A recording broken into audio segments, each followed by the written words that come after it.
right, class, so in the last video we looked at horizontal and vertical translations of quadratic functions.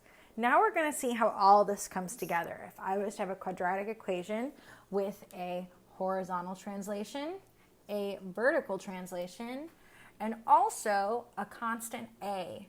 Now this a can represent a reflection across the y-axis. That's in the case where a is a negative number, or it can cause my graph to stretch or shrink. Remember, there is a worksheet that goes along with this that I've posted on Schoology about how to graph a parabola. So let's see how this all comes together. So here, I want us to graph f of x equals x plus 3 squared minus 2. We learned in the last video that this negative 2 is going to be our vertical translation, and this plus 3 is going to represent our horizontal translation. The thing is, when we have equations for quadratics, we need them to be in the form of x minus our constant h. Well, that would be x minus a negative 3 minus 2. So this tells me I should have the graph of our standard parabola shifted negative 3 and down 2. So why don't we go ahead and take a look at some x values, say when x is negative 5, negative 4, negative 3, negative 2, and negative 1. So let's have x is negative 5, negative 4, negative 3, negative 2, and negative 1. Okay, so if I have x is negative 5, I plug that into my equation. Negative 5 plus 3 gives me a negative 2. So I have negative 2 squared minus 2. Well, negative 2 squared is 4. 4 minus 2 is 2. So I have when x is negative 5, y is 2. So let's go ahead and plot that point right there. Next, let's plug in negative 4. Negative 4 plus 3 squared. Negative 4 plus 3 gives me a negative 1. Negative 1 squared is 1. 1 minus 2 is negative 1. So now I have when x is negative 4, y is negative 1. Let's graph that. Now I have when x is negative 3. If I plug in negative 3 plus 3 gives me 0. 0 squared is going to be 0. Minus 2 gives me a negative 2. Well, let's try and make that look like a 2. So I have when x is negative 3, y is negative 2. All right, if I have negative 2 plus 3 gives me a positive 1. 1 squared is going to be 1. Minus 2 gives me a negative 1, right? We found our vertex right here. Okay, here is our vertex. It's where our graph changes shape, and we're going to have symmetry the rest of the way. So when x is negative 2, y is negative 1. When x is negative 1, y is going to be a positive 2. So x is negative 1, y is a positive 2. Let's go ahead and graph our parabola and label a few things that we didn't in the, Hopefully your parabola looks prettier than mine. But let's go ahead and label a few things we did in the last video. The first thing I want to label is my axis of symmetry. Okay? My axis of symmetry goes right through my vertex. My axis of symmetry is right here. This straight line right here.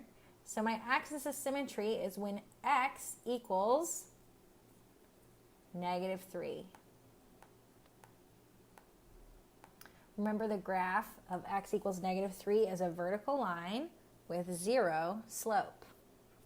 Another thing I want to talk about is my domain. I hope I have room to put all this up here. Remember, our domain is all possible x values that my graph could take on. The domain of this parabola goes from negative infinity to positive infinity. And if I asked you about the domain, I sure am going to want to know what my range is. So our range in this case goes from when y is -3 all the way to infinity. And we're going to use a square bracket here because -3 is included. So here we have the graph of our function, which is a parabola.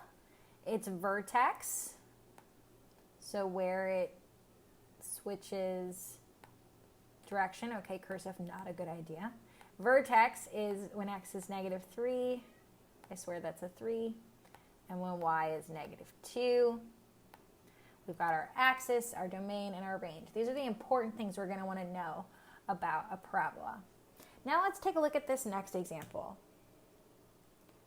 In my next example, I just have -1/2 x squared. Now, x squared, if I was just to have y or f of x, remember they're interchangeable, was x squared. This is the simplest parabola you can have.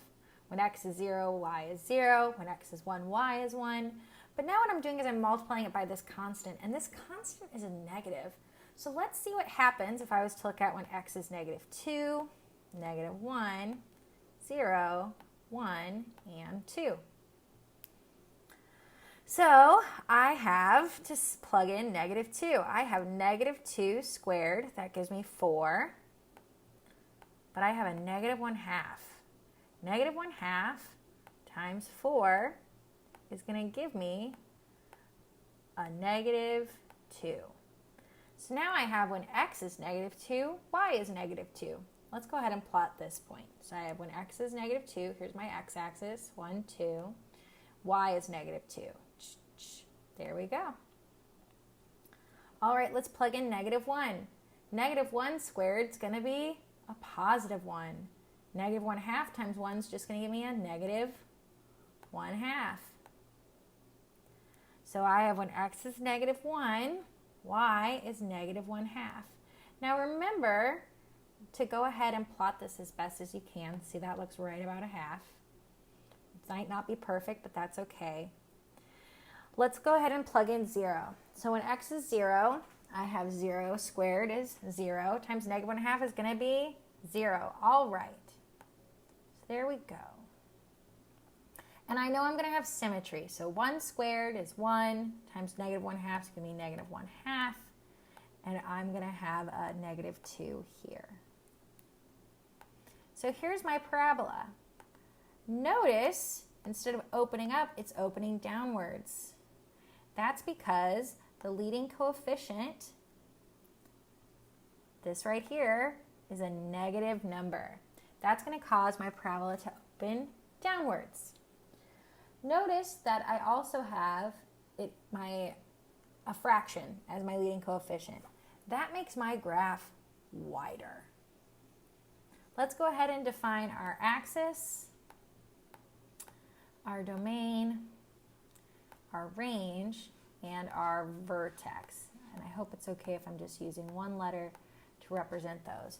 So our axis in this case is actually going to be the y-axis. That's when x equals 0. My domain is all real numbers, right? My possible x values is all real numbers. I can go from -infinity to +infinity. My range in this case goes from -infinity all the way to 0. So we're going to write it like this: -infinity to 0. And then 0 is included, so we're going to use a square bracket. Next, I have my vertex, where my graph changes direction, is when x is 0 and y is 0, right? This is our vertex right here. All right, let's take a look at another example. I have an example here where we bring it all together, okay? So I recognize that this is going to be my horizontal shift. This is going to be my vertical shift. And this constant is going to affect the shape of my graph. So for this example, I'd like you on your worksheets to work this one out on your own and see what you get. Remembering that we need to write this as x minus a negative 3. I'm already going to go ahead and tell you that your vertex is, that'll be a nice hint. Our vertex is when x is negative 3 and y is 4. So let's go ahead and plot this. When x is negative 3, y is 4. 1, 2, 3, 4. We're going to take a look at our a value. It's negative, so I can tell you it's going to open downward, right? So that's something to keep in mind as well. So go through and plot this one on your own. I'm sure you'll get it. We'll pick up in Chapter 9 in the next video.